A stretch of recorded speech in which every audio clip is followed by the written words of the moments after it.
Салам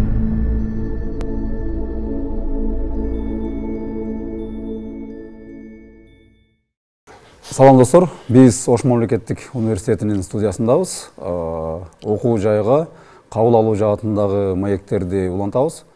Бүгүн бизде студияда Ош мамлекеттик университетинин тарых, юридика институтунун директорунун орун басары Нурханбек Патиев агай болот. Саламатсызбы агай? Кош келипсиз студияга. Баардык окуу жайларга кабыл алуу өнөктүгү башталганы турат. Эми ошол кабыл алууга байланышкан сиздердин тарых юридика институтуна кабыл алуу боюнча сүйлөшөлү.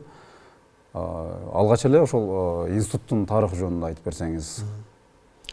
Рахмат. Биринчиден саламатсыздарбы, урматтуу көрүүчүлөр, урматтуу абитуриенттер, урматтуу ата-энелер.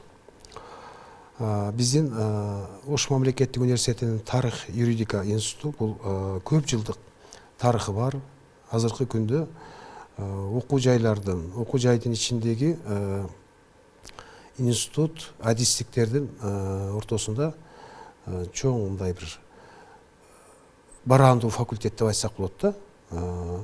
Тарыхына кайрылсак, алгач 1939 жылы Ошто мугалимдер институту ачылганда эң алгачкы ошо ачылган адистердин бири бул тарых адистиги болгон да.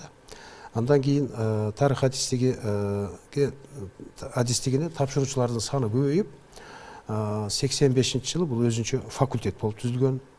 Андан кийин кайрадан факультет болбой калып, 92-жылы кайрадан факультет катары түзүлүп, ошол эле жылы курамына түштүктө ушул юриспруденция багытында билим берүү зарылдыгы келип чыгып, эгемендүүлүк жылдарынан кийин юриспруденция адистик ачылган. Андан кийин да бир топ убакыттар өзүнчө бөлүнүп, эки башка болду. Юридика өзүнчө факультет, тарых өзүнчө факультет болду, бирок кайрадан эле биз Ошму особый өзгөчө статуска ээ болгондон кийин 24-жылы ошо оптимизация багытында иштеп жүргөндөн кийин тарых юридика болуп кайрадан түзүлдү. Бүгүнкү күндө биздин институтта күндүзгү сырттан болуп жалпы 3225 студент билим алып атат. Булар негизинен 5 багытта. Тарых, юриспруденция, бажы, соттук экспертиза и китепканачы деген адистик бар, ошо тарыхтын ичинде. Ошол 5 багытта эме кылып атат. Жалпысынан бүгүнкү күндө ар бир адистикке токтолуп кетишибиз керек да. Ошол институттагы ар бир адистик жөнүндө айтып берсеңиз. Мен алгач эмнени айтып коеюн. Бизде жалпысынан 161 окутуучу профессордук курам бар. Анын ичинен илимдин кандидаттары 65, докторлордун саны 12. 161 окутуучу профессордук курам ошол студенттерге татыктуу билим, тарбия берип келатышат. Эми ар бир адистикке кыскача токтоло турган болсок, эми азыр албетте биринчи кезекте абитуриенттер булар канча жыл окуйм, келишимдик акыны канча төлөйм, келечекте ким болуп чыгам, келечекте ким болуп чыгам деген суроолор турат да. Абитуриенттердин алдында и ата-энелердин алдында. Эми тиешелүү учурду экранга чыгарасыздар, Бизде биринчи эле биз немеден баштайлы, юриспруденция боюнча. 530-500 деген бул өзүнүн шифры. Юриспруденция адистиги бакалавр багыты. Булар каерде иштейт? Булар күндүзгү бөлүмдө 4 жыл окуйт, сырттан окуу бөлүмүндө 5 жыл. Коомчулукка белгилүү болгондой эле буларды бүтүрүүчүлөрү бул негизинен ушул укук коргоо органдарында, сот, прокуратура, мамлекеттик кызматта иштейт, банктарда иштесе болот, адвокатурада, нотариалдык кеңселерде, жергиликтүү өзү башкаруу. Кыскасын айтканда бул мындай широкий профиль да. Азыркы күндө юриспруденция адистигинде бизде көптөгөн мүмкүнчүлүктөр бар. Заманбап, мындай билим берүүгө ылайыкташкан жалпы эле институтта мисалы заманбап билим берүүгө ылайыкташкан, билим алууга ылайыкташкан окууканалары электрондук жабдуулар менен жабдылган, электрондук доскалар, электрондук панелдер, ошондой эле компьютердик класс. Ушул юриспруденция багытын мындан ары өнүктүрүү максатында бизде мисалы юридикалык клиника иштеп атат. Юридикалык клиника түзүлгөн атайын ошол жарандарга ошол тажрыйбалуу окутуучулардын жетекчилиги астында студенттер өздөрүнүн мүмкүнчүлүгүнө жараша бекер акысыз юридикалык консультацияларды берет.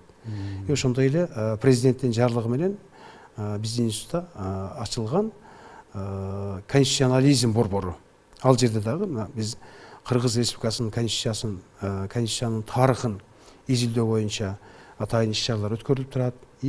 Ошондой эле биздин конституциялык соттун деги эле ушу конституция багытында жүргүзүлүп жаткан мамлекеттик деңгээлдеги иш-чараларга биздин окутуучулар, студенттер катышып, тиешелүү ошол мындай тажрыйба алмашат, билим алышат дегендей. Андан тышкары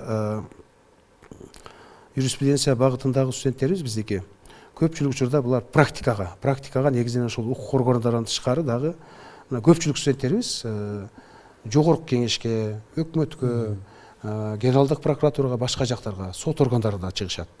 Бул дагы биздин студенттер үчүн мындай келечектеги кесипке болгон чоң даярдык деп айтсак болот да.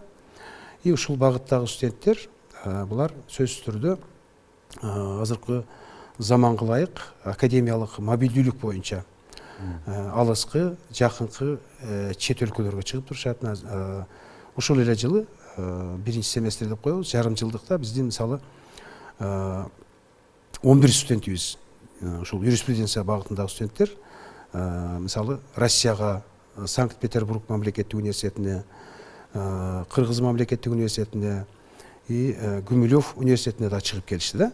Булар барып кайсы бир убакытта окуп келишти? Бир же эки семестр окуп ошол жерде ал жак менен таанышып, ал жактагы билим берүүнүн сапатын көрүп, бул жак менен салыштырышып, алар келип мындай өзүнүн төз пикирлерин айтып, студенттердин арасында өзүнүн көргөн билгендерин жайылтып, бул дагы абдан бир чоң шарттар жаратат да.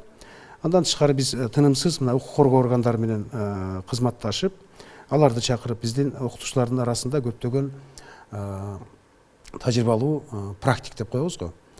Мурун мисалы укук коргоо органдарында сот, прокуратура, коопсуздук органдарында, ички иштер органдарында иштеген көптөгөн агайларыбыз бар. Мына мисалы бирөөсүн атап кетсем, мурдагы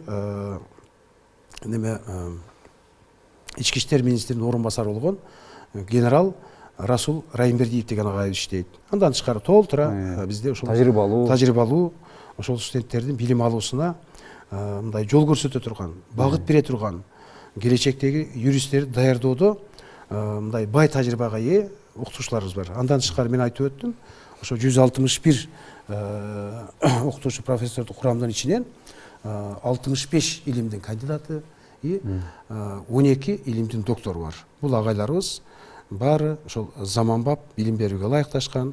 Булардын өздөрүнүн докторлук, кандидаттык изилдөө темалары дагы бүтүндөй ушу азыркы учурдагы укук таануу жаатындагы көйгөйлүү, актуалдуу маселелерди арноо багытталган. Ошондуктан булар билим берүү менен чектелбестен сөзсүз түрдө студенттерге илим изилдөө, укук таануу багытында ошол жаңы концепцияларды иштөөгө, мамлекеттик мисалы мыйзамдарга кандайдыр бир жаңы идеялар жаратууга дагы сөзсүз өбөлгө түзөт. Бул адистен тышкары бизде дагы бир адистигибиз бул бажиш адистиги. Эми мурда бизде бажы кызматында бүт эле мындай адис эместер иштечү эле да. Бул бир топ жылдардан бери бул бажиш адистиги дагы ошо мамлекеттик университетинин юридикалык факультетинин базасында ачылып, бул адисте дагы биз ошо бажы органдары үчүн татыктуу, заманбап, келечекке адистерди даярдап атабыз. Булар дагы тиешелүү ошол атайын мисалы бажиш адистиги үчүн атайын адистештирилген кабинет бар. Сөзсүз түрдө булардын практикаларын дагы ошол бажы органдарында айрыкча түштүк бажы кызматынын тиешелүү структуралык бөлүмдөрүндө өтөп келишет. Ошондой эле алар дагы бизге келип студенттер менен баарлашып, конок лекцияларды өтүшүп, ошондой эле алардын айрым учурларда биз аларды ошол практика адистерди студенттерге билим берүүгө, сабак өтүүгө чакырабыз. Үчүнчү адистигибиз бул соттук экспертиза деген адистик. Соттук экспертиза адистигине мындай коомчулук көпчүлүгү мындай тааныш болбосо керек, ошондуктан бир аз азыраак тапшырышат буга. Бирок бул дагы абдан келечектүү адистик. Зарыл адистик. Зарыл адистик. Айрым учурларда мисалы көптөгөн күбөлөрдөн көрө мисалы сот өндүрүшүндө бир эксперттин заключениясы, корутундусу бул чоң мааниге болуп калат да. Булар баягы трассологиялык, баллистикалык, башка экспедициялар жүргүзүүдө. Бул адистикти ошол окуу процессин камсыз кылуу үчүн атайын бизде ошо криминалистикалык лаборатория бар, атайын каана бар. Ошо жүргүзө турган изилдөөлөр жүргүзүп, студенттер баягы маан жай издерин, башка натыйжаларды неме кылыш үчүн. Ошондой эле бир жаңы пландар түзүлүп атат. Мисалы атайын бир гранттардын эсебинен ошол студенттерге изилдөө ошол өздөрүнүн адистигине жараша изилдөө жүргүзүү үчүн атайын адистештирилген заманбап бир лабораторияны дагы өркүндөтүп, күчөтүп, заманбап жабдууларды алып, анан ушулар дагы кандайдыр бир деңгээлде биздин мамлекеттик укук коргоо органдарына мындай тыгыз кызматташып, мындай жаштардын өсүүсүнө татыктуу адис даярдоо үчүн бул сөзсүз зарыл нерсе. Эми дагы бир барандуу адистигибиз бул тарых адистиги. Тарых адистиги жана жогоруда айтылгандай эле бул 39-жылы алгачкы мугалимдер институту ачылган адистик. Тарых адистигинде дагы заманбап ушундай окута турган мүмкүнчүлүктөр бар. Мисалы ошол эле тарых адистиги жайгашкан немеде имаратта 40-тан ашык ушу заманбап жабдуулар менен жайгашкан окуу кааналары бар. Андан тышкары музейлик археологиялык атайын кабинет бар. Ал жерде студенттер ошол бардык биздин ушул Кыргызстандын аймагында айрыкча түштүктөн табылган археологиялык түрдүү экспонаттар, этнографиялык түрдүү экспонаттар менен биздин каада салтка, үрп адатка, тарыхыбызга байланышкан түрдүү көргөзмө куралдар бар. Мына ошолор менен таанышат.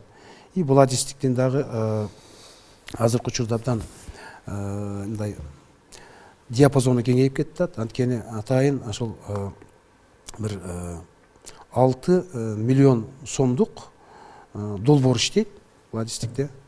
Ушу чет өлкөдөгү кыргыздардын изилдөө боюнча муну профессор Кадыр Тудумат Дыйханбаевич жетектеп, бул 3 жылдык долбоор.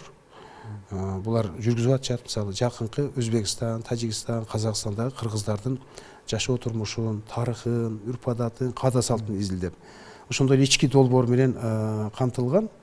Ошмунун ички долбоору менен камтылган 3 миллион сомдук дагы бир долбоор. Муну Айтбаев Тажыбай Акматович жетектеп, булар этнографиялык багытта кыргыз элинин ошол байыртадан берки каада салт, үрп адатын, этнографиялык колдонгон буюмдардын баарын кыргызга тиешелүү бардык эмне болушунун баарын изилдешип, мисалы атайын Батыш Чех университетинин баягы окутуучулар, изилдөөчүлөр менен биргелешкен. Булар Алтайдан Алайга, Алтайдан Чаткалга деген экспедицияларды уюштуруп буга чейин өткөрүштү. Дагы бул уланып атат. Ошол экспедицияга сөзсүз түрдө ошол окутуучулар, анын арасында студенттер да катышат да. Бул студенттердин келечекте мыкты адис болуп даярдалышына чоң өбөлгө түзөт. Жалпысынан айтканда бизде мындай заманбап окутууга ылайыкташкан бардык мүмкүнчүлүктөр бар. Студенттер үчүн тиешелүү жатакана, мисалы керектөөчүлөргө. Ар бир эмнебизде азыр биз 2 корпустабыз. Ар бир корпуста мисалы тарых адистиги жайланышкан корпуста мисалы 35 миңден ашык заманбап электрондук эмнелер дагы китепкана жайланышкан, юриспруденция, бажиши, соттук экспертиза жайланышкан имаратыбызда, бул Разакова 19 дарегинде, ал жерде 40 миңге жакын бай библиотекабыз бар. Азыркы учурдагы мындай жаңыланган редакциядагы китептер, кодекстер, андан тышкары электрондук библиотекадагы бара-бара өркүндөп атат. И биз быйылкы жылы мына ушундай пландар болуп атат. Эми заманбап билим берүү үчүн биз бул тармакты дагы кеңейтишибиз керек экен. Ошондуктан IT юрист деген бир жаңы профиль ачсакпы деп даярданып атабыз. Ага атайын стандарт окуу пландарын иштеп.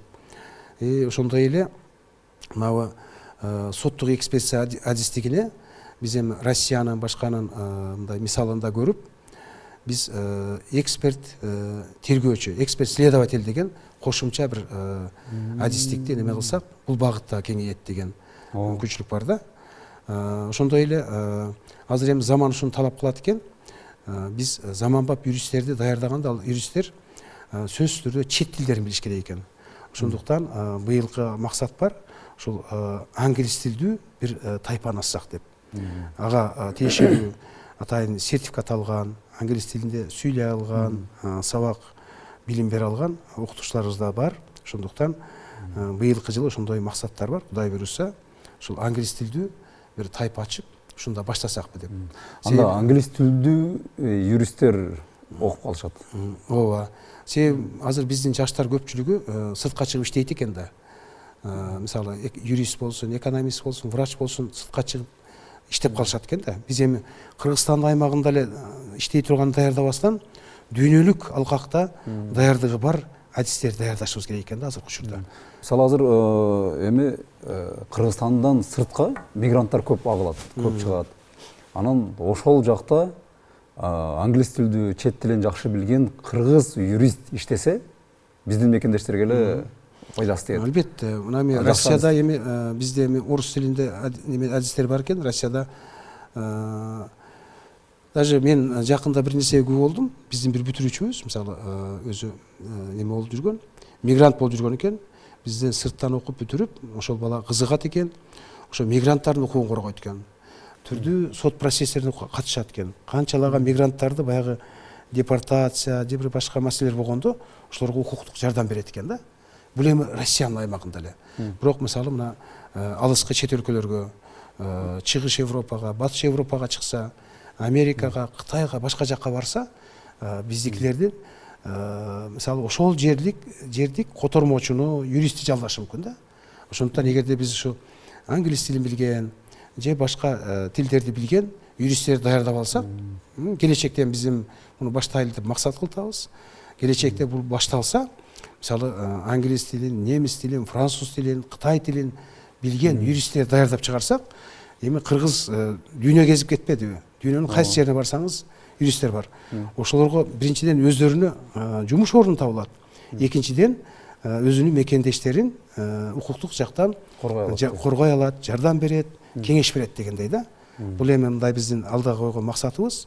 Бул максатты буйруса эми биздин жетекчилик колдоп, биз өзүбүз ошого даярдыгыбыз болсо, сөзсүз бул багытта ишке ашырыбыз керек.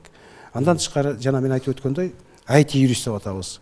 Биздин мына Муфтит математикалык информациялык технологиялар институту менен биргеликте ушуну ишке ашырсакпы деп атабыз. Себеби азыркы учурда IT тармагы кеңейип, кайсы жерге барсаңыз ушул IT-ни түшүнгөн адис керек экен да. Мисалы экономист болсун, юрист болсун. Ошондуктан совместный биргелешкен бир окуу планын түзүп, белгилүү көлөмдө алар ошол IT тармагында билим алып, белгилүү көлөмдө юриспруденция багытында билим алса, бул заманбап бир жакшы адис болот деген ниеттер бар. Эми ушул адистиктердин мына багыттардын баарын келишимдик акысы кандай болуп атат? Келишимдик акы, келишимдик акы азыр дайын боло элек, бирок былтыркы боюнча айтып берсеңиз. Эми өткөн жылкы боюнча айталы, мисалы тарыхта келишимдик акы бул 38.500 бул бакалавр үчүн, магистранттар үчүн 40.000. юриспруденция бул бакалавр 55.000, күндүзгү бөлүм үчүн, сырттан окуу бөлүм үчүн 38.000. СНГ деп коебуз, мына КМШ мамлекеттеринен келип окугандар үчүн 88.000, алыскы чет өлкөлөр үчүн 110.000. Соттук экспертиза, булар да күндүзгү бөлүмдө эле окушат, 40.000 сом. СНГ мамлекеттеринин жарандары үчүн 64.000 и алыскы чет өлкө үчүн 80.000. Бажиши бул 42.000 күндүзгү бөлүм үчүн, сырттан окуу бөлүм үчүн 38.000, жакынкы КМШ мамлекеттери үчүн 67.200, алыскы чет өлкө үчүн 84.000 сом. Студенттер үчүн негизинен жалпы шарттар түзүлгөн, окууканалары, жана жогоруда айткандай китепканалар, компьютердик класс. Анан биздин адистердин артыкчылыгы мына көрүп атасыз, бул врач, медик, экономист, юрист деген кесип кайсы жерде болсо дагы бул бааланат экен да. Мына бүгүнкү күндө бизде укук органдарында иштеп жаткан действующий сотрудниктерди окушат. Жаштар бир топко барып калган. Алар биринчи билими башка, бирок укук органдарында иштеп калган. Сөзсүз юридикалык билим кереги үчүн бизде мына мисалы азыр жогорку кеңештин бир топ депутаттары окуйт. Жогорку кеңештин депутаттары сырттан окуу бөлүмүндө. Бир топ чиновниктер деп коелу, алар окуйт. Бир тобу бүтүп кетишкен. Бүгүнкү күндө аябай мындай буга кызыгуу күчтүү. Анткени мисалы мамлекеттик кызматта иштөө сөз юридикалык билим талап кылат да. Ошондуктан жаштардын эле көбү кызыгат. Биздин жаштардын, айрыкча эркек балдардын көпчүлүгү эле ушул укук органдарына иштегиси келет да. Мисалы милиция, сот, прокуратура, коопсуздук, аскер кызмат жана башка. Даже бизде аскер кызматкерлер да окуйт бир топ. Анткени аларга да талап кылынат экен да. Бул эми албетте жакшы көрүнүш, ошондой эле бара-бара кулачын жайып, мына бажиши адистигибиз, бажы чөйрө неме кызматында дагы көпчүлүгү баягы адис эместер экен да. Адистик билим, кесиптик билими жок. Ошондуктан бизден окугандарды дароо эле жумушка кабыл алып атат. Бажы багытын окуп барган. Бажы. Булар бажынын дагы бир айырмачылыгы, бажы менен соттук экспертизанын булар 5 жыл адистик, булар специалитет. Мурдагыдай, мурда 5 жыл окуш эмеспи. Юриспруденция, социалдык экономикалык билим берүү, тарых, булар бакалавр. Андан кийин магистратурасын окуп. Бажы менен соттук экспертиза булар 5 жылдык специалитет. Азыр мындай адистер аз эле да, 5 жыл окуган. Толук жогорку билимге ээ болуп чыгышат. Андан тышкары биз магистратура бар, мисалы юриспруденция багытында дагы мынабы социалдык антропология, тарых деп алабыз го. Магистратурага кабыл алабыз. Магистратурада 2 жыл окушат. Мына Кудай буйруса, быйылкы жылы атайын мүмкүнчүлүк жаралып атат. Жогорку окуу жайларга, айрыкча биздин ОШМУга, магистратурага сырттан окуу бөлүмүнө кабыл алганга. Анткени көпчүлүк иштегендер, мисалы кызматта иштегендер, булар келип окуганга мүмкүнчүлүк жок болуп калат экен. Ошондуктан сырттан окуганга мүмкүнчүлүк жаралат, тапшырса. Азыр сырттан окушат же буларга баягы санариптик аралыктан билим берүү? Аралыктан.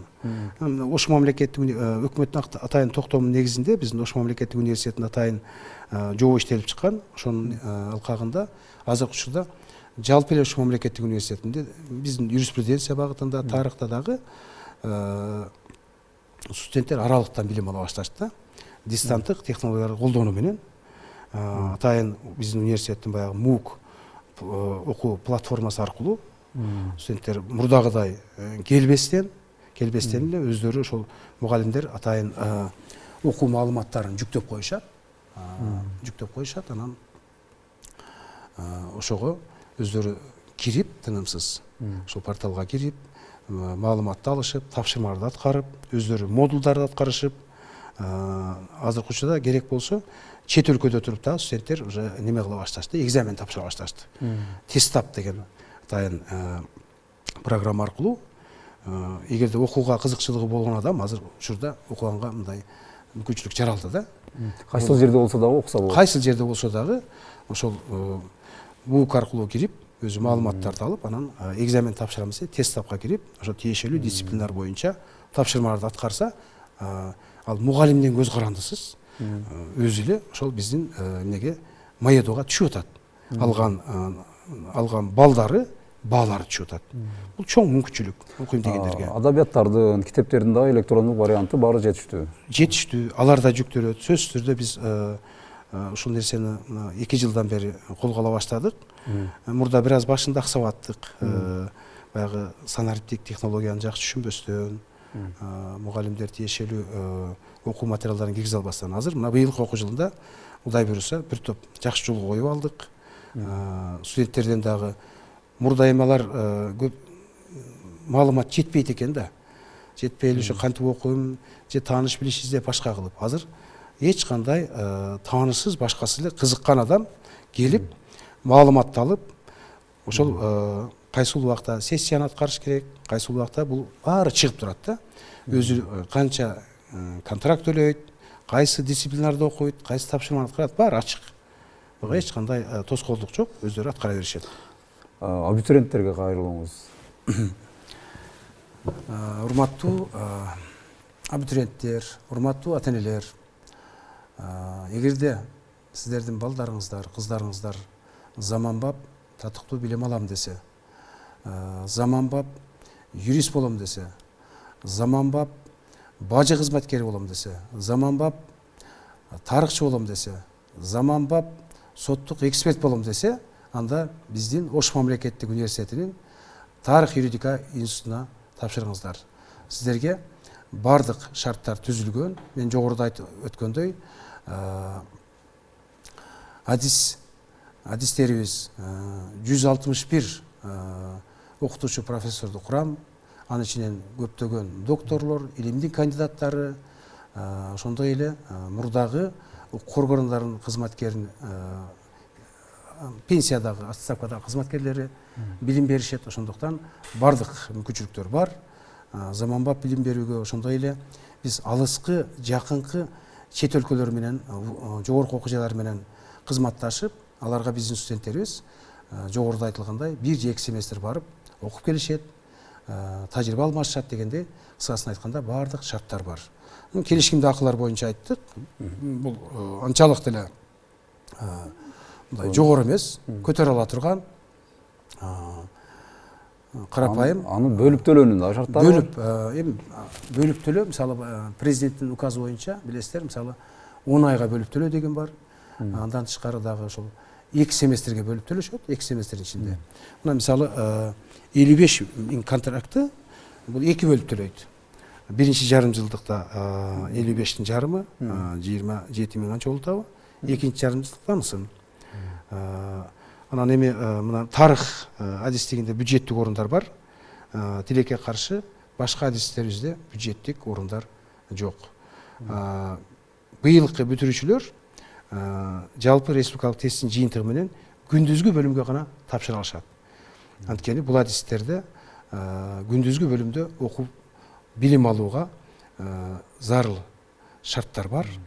Ошондуктан чакырабыз жалпы жаштарды, заманбап билим алам деген жаштарды, биз жана жогоруда айткандай англис тилин билген, англис тилинде сүйлөй алган, ошого кызыккан студенттер болсо, мүмкүн биз ошолорду өзүнчө бир агым кылып, мындайча айтканда тайпа кылып, ошо англис тилинде өзүбүздүн кадрдык потенциал да бар. Андан сырткары биз чет өлкөлүк атайын ошол адистер менен дагы байланышып, алар дагы керек болсо аралыктан билим бериши мүмкүн. Онлайн режиминде билим бериши мүмкүн да. Эми ушундай жаңы максаттарды коюп атабыз.